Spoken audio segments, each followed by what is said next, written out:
do like this. But yeah, this 10, this is money. Aaron is my resident peak expert. He's got quite a bit of time on the 8 meter, right? Supposedly I'm a fly surfer loyalist, but What are you liking about it?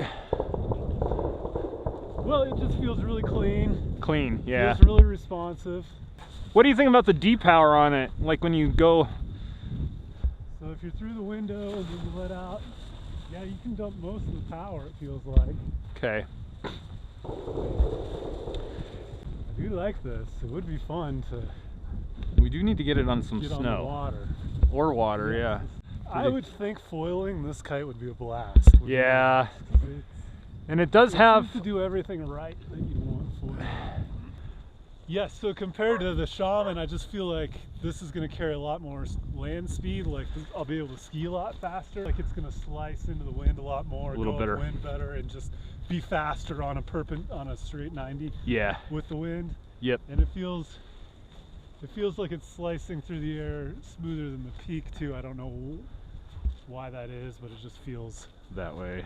I mean, because it's higher aspect. Or higher aspect. I think it is a leaner airfoil in general, just the way they create the profile on the Marabou. I mean, there's zero flutter in this.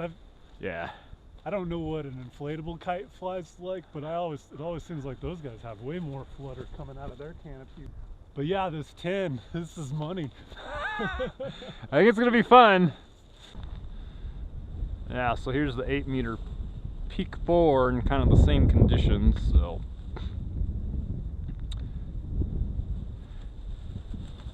The big thing I've noticed is as you come through the power zone depowered, that fluttering slows down the traditional single skin a lot more.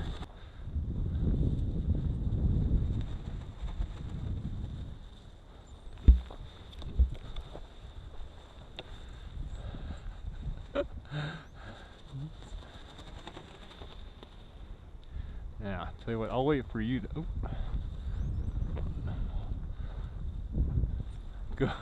Alright, well, it's a little hard to tell. Dueling banjos. Brand new form of kiting I've never done before. Ballet. Synchronized. We'll go, hold on. We'll go counterclockwise on 3. Yeah, your way. 1, 2, 3.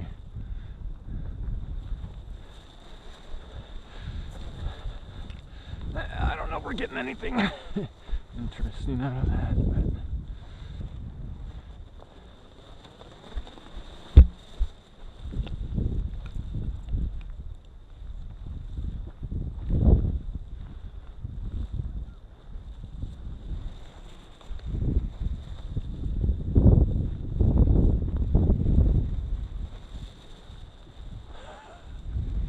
All right, Aaron tries the 10.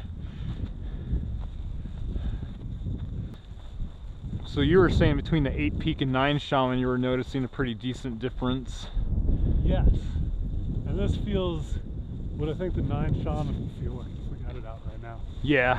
And yeah, to me this is just a great size if you want to do. In this, I would say like for jumps, this is the size you probably want to start jumping on most of the time. And a little more float. Yeah, a little more float. I would say if I wanted a my middle kite, my most used kite, I'd say that I'd probably want this 10 over the 8, I think. Yeah. I think so, yeah. I think it's going to make a great light wind mountain kite.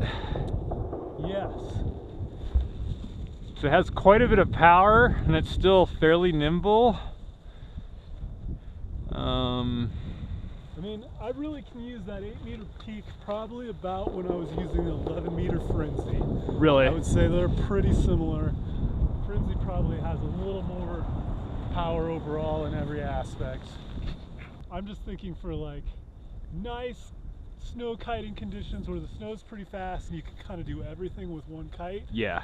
I think this is going to give you some nice, probably fairly long floaty jumps, maybe not too much boost, like just, you know, right. So if you don't want to just shoot straight up, this will be a good size for that. Still feel fairly safe. I think you know, it all comes down to whatever your favorite wind conditions are, really. Right. But for me, And I tend to favor the lighter a little bit just because the snow conditions tend to be better. yeah, that's the thing about snow kiting, is if you have strong wind, then it just shreds your snow. It just Right. shrews it. So for a powder day, if you like the powder, you'd probably want the tin for sure. Yeah.